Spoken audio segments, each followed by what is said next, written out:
નમસ્કાર. ચૈતર વસાવા દેડિયાપાડાનો ગઢ હવે જોખમમાં છે ને અત્યારે ચૈતર વસાવા પણ જોખમમાં છે, કારણ કે ભાજપ અને કોંગ્રેસ બંને એક સાથે મળીને આ ચૈતર વસાવાના ગઢને તોડવાની ફિરાકમાં છે.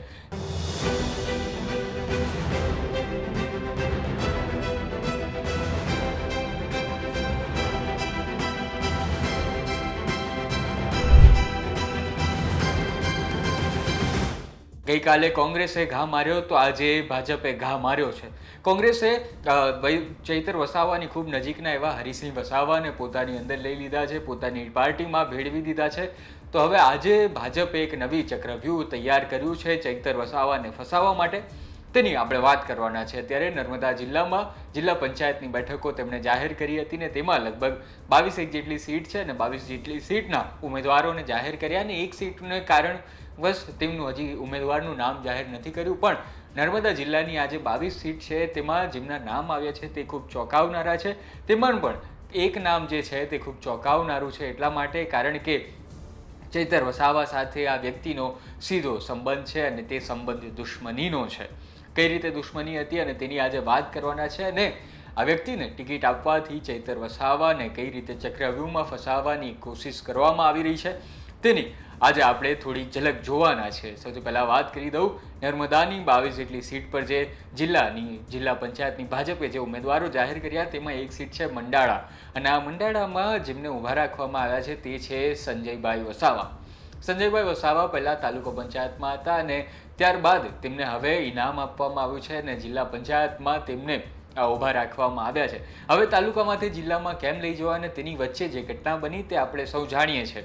ચૈતર વસાવા જે એમએલએ છે અને આએ દિન તેમની ઉપર કેસ થતા રહેતા હોય છે, તેવામાં લગભગ 19 જેટલા કેસની યાદી તેમની ઉપર છે અને એમાંનો એક કેસ છે જેમાં સંજય વસાવા ઉપર તેમણે કાચનો ગ્લાસ ફેંક્યો હતો.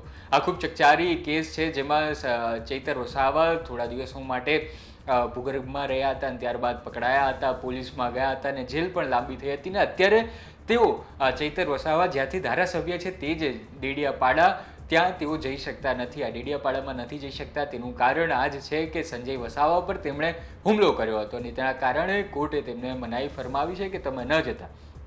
હવે આપણે આવીએ આ ચક્રવ્યૂહ પર. તો સંજય વસાવા જે પહેલાં તાલુકા પંચાયતમાં હતા હવે તેમને જિલ્લા પંચાયતમાં લઈ લેવામાં આવ્યા છે.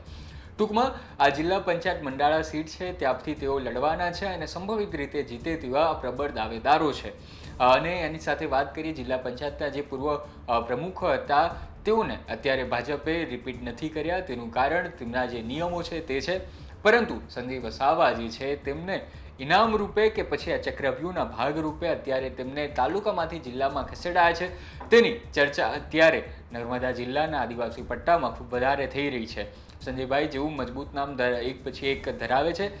તેના કારણે એક નવો ચહેરો તેઓ ઊભા કરી રહ્યા છે ભાજપ અને સાથે બીજી તરફ કોંગ્રેસ જે છે તે ચૈતર વસાવાને ડેમેજ કરવાનું કામ કરી રહી છે. ઘણા બધા લોકોને હવે આમ આદમી પાર્ટીમાંથી કોંગ્રેસમાં લાવી રહી છે. ટૂંકમાં પંજો પોતાનું કામ કરી રહ્યું છે, પંજો પોતાની પકડ મજબૂત કરી રહ્યું છે. તો બીજી તરફ ભાજપ જે છે તે પોતાના ઉમેદવારોને વધારે મજબૂત કરીને ચૈતર સામે એક ચક્રવ્યૂહ ઊભું કરી રહ્યું છે અને અહીં ચૈતર વસાવા શું કરે છે તે જોવાનું રહ્યું.